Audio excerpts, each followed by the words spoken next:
berbincang lah. Itu saya ada forum dengan YB Halimah kan. Saya forum dengan YB Halimah berkenaan dengan isu royalty kan, royalty minyak Kelantan. Dan bila kita menyentuh royalty minyak Kelantan, dia bukan Kelantan je sebenarnya. Kita bercakap tentang Terengganu, tentang Sabah, tentang Sarawak.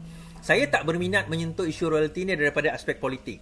So sama ada dia diperintah oleh PAS ke, diperintah oleh DAP ke, diperintah oleh GPS ke, kalau itu hak mereka di dalam perjanjian, maka bagi saya serahlah hak tersebut kepada mereka yang memerlukan. So kita jangan sama dengan kerajaan sebelum ini, yang mana hanya kerana mereka ni geng kita, BN bagi royalty. Hanya kerana PAS tak bersama kita, kita tak bagi PAS royalty. Bagi saya tak adil.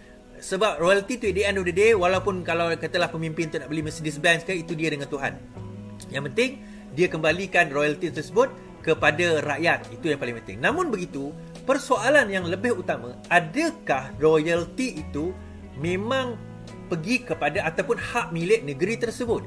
So saya lebih berminat melihat dalam konteks undang-undang dan dalam konteks bagaimana kerajaan sebelum ini menggunakan, dia ada konspirasi teori yang digunakan. Ini konspirasi teori saya, bagaimana undang-undang digunakan untuk nak menyebat atau nak mengambil apa orang kata minyak daripada kerajaan negeri ini dan diletakkan kepada Petronas.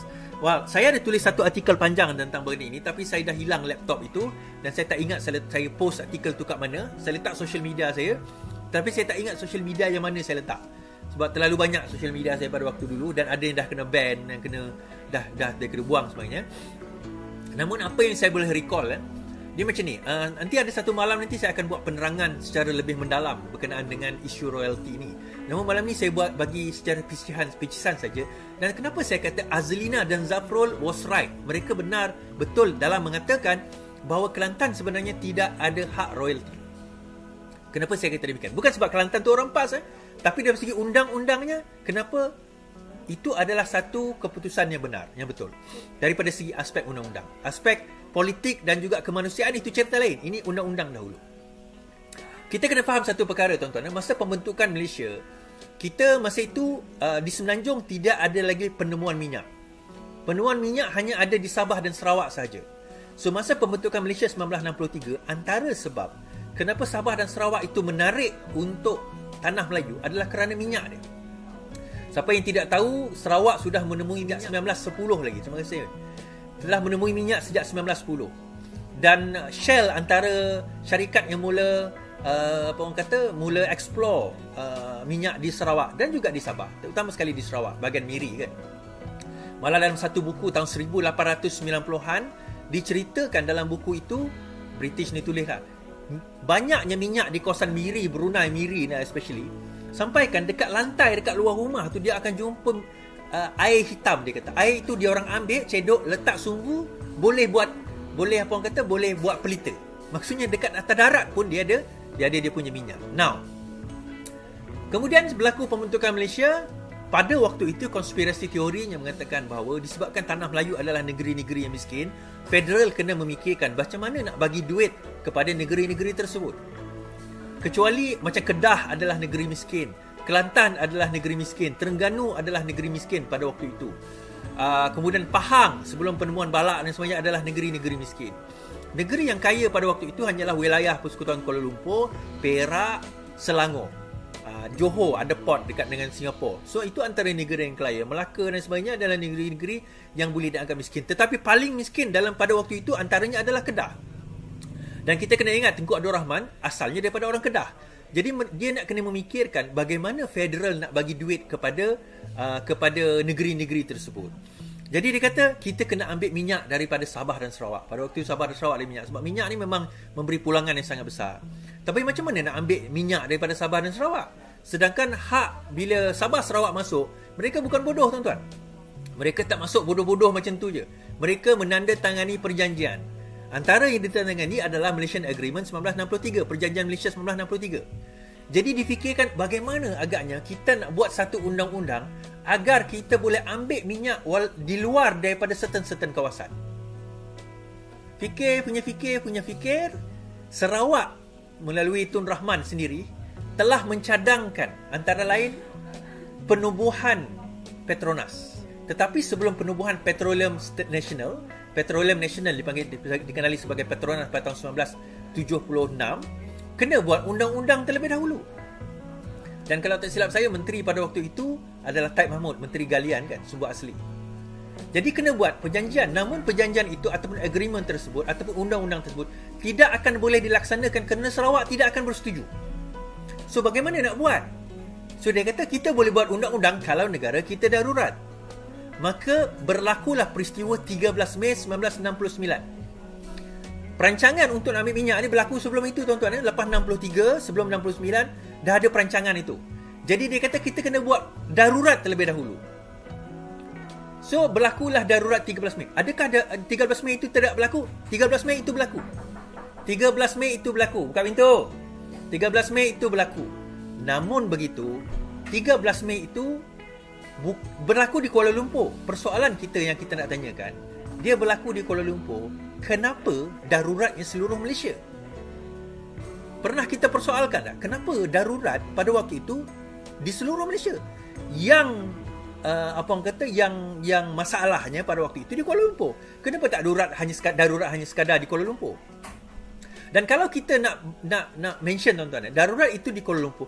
Darurat 1969 itu hanya dibatalkan, diangkat pada tahun 2011.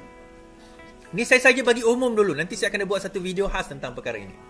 Now, selepas darurat itu berlaku, dia ada satu ordinance dipanggil ordinance nombor 7, ordinance number 7 yang dibuat. In 1969 dia ada satu ordinance dia dinamakan ordinance number 7. Ordinance itu membicarakan soal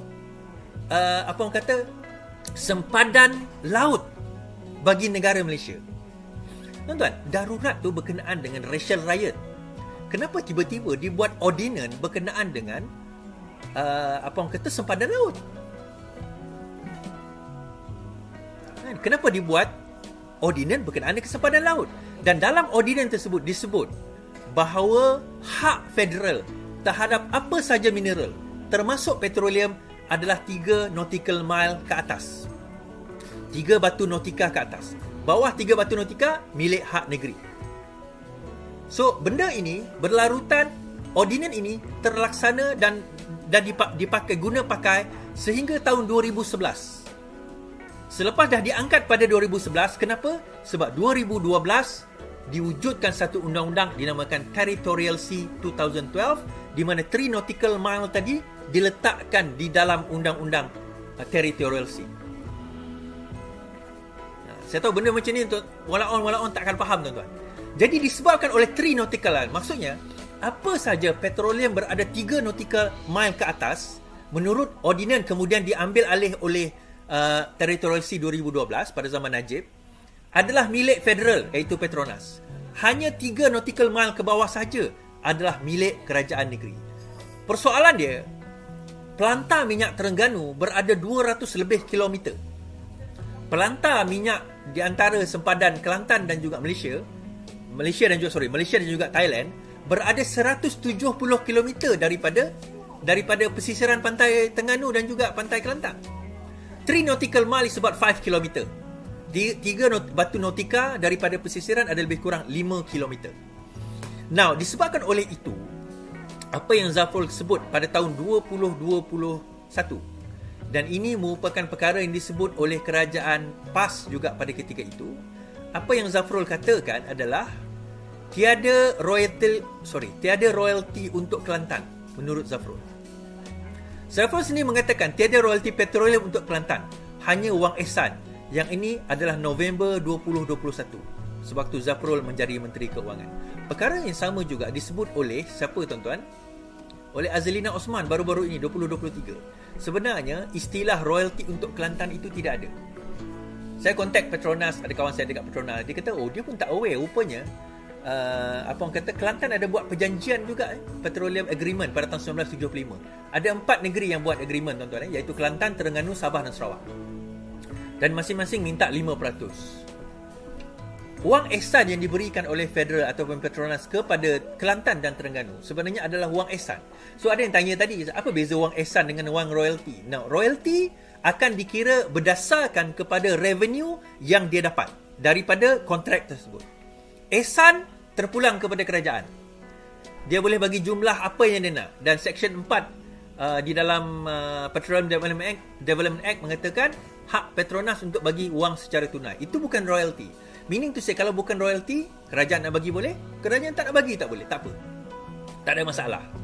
Dan untuk makluman tuan-tuan dan puan-puan, Kelantan pernah nak saman kerajaan Petronas. Pernah nak saman Petronas, Kelantan pernah saman Petronas. Namun begitu setelah 8 tahun, mereka tarik balik kes tersebut. Saya suspek kenapa dia tarik balik. Sekiranya ditetapkan oleh mahkamah bahawa Kelantan tidak mempunyai hak terhadap duit royalty tersebut, Kelantan is gone dalam nak menuntut hak royalty. So, kesimpulan kita boleh kata, adakah Kelantan mempunyai hak royalty terhadap pelantar minyak yang ada 170 km daripada pesisiran? Menurut undang-undang tak ada. So, jangan salahkan saya, itu undang-undang ya tuan-tuan. Territorial Sea 2012. Baca ni Territorial Sea 2012. Baca Mineral Act 1966. Baca juga apa orang kata, Continental Shelf 1967 kata saya, dan baca juga Petroleum Development Act 1974. Tuan-tuan baca semua akta-akta ni, then you can gather. Satu lagi adalah Emergency Ordinance number 7. Yang tu pun baca untuk nak dapatkan apa yang saya cakap ini. Tapi it's your own reading. Nanti saya akan buat satu video yang lain berkenaan dengan perkara ini. Okey, habis kat situ, kita move on kepada segmen yang seterusnya.